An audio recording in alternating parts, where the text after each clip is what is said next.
হযরত আলী চোখের পানি বের করে কাঁদতেছে, আর হুসাইন মুস্কি মুস্কি হাসতেছে। তিন বিচারকের তিন রকম চেহারা হয়েছে, কারণ এমন একটা উত্তর দিছে। আপনারা খেয়াল করেন তো, হুসাইন কিন্তু প্রশ্ন করেছে আমার মাকে তুমি জানো, আর মেয়েটা উত্তর দিল আমি আপনার মাকে চিনি।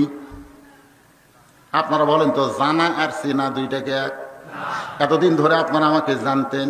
বদরুল রশিদ বললেন একজন বক্তা আছে, আপনারা জানতেন কিন্তু চিনতেন না, কিন্তু আজকে সরাসরি ওয়াজ শোনার পর আপনারা সবাই চিনতেছেন। জোরে কোন কথা ঠিক কি না? আপনার বলেন তো, জানা আর চেনা দুইটা কি এক?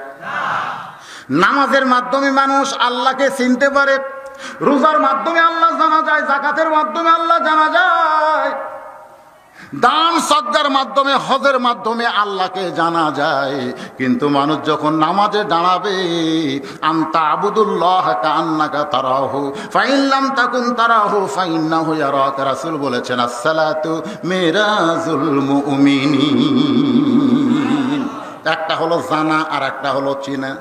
মেয়েটা বলতে যে হোসাইন আমি আপনার মাকে চিনি, সঙ্গে সঙ্গে হয়তো তোমার জিহ্বাত কামড় খাইছে। হযরত আলীর চোখ দিয়ে দর দর করে পানি পড়তেছে, আর হোসাইন মুস্কি মুস্কি হাসতেছে।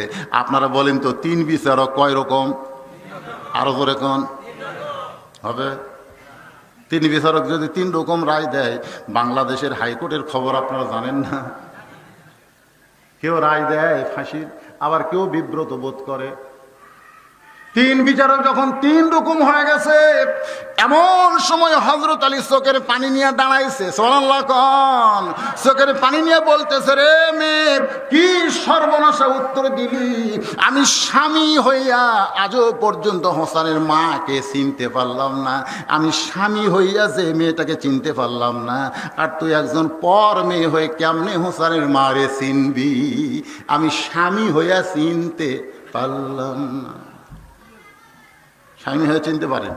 মেয়েটা বলতে তো, হোসাইন আপনার মায়ের চোখের ভুরু জোড়া ছিল।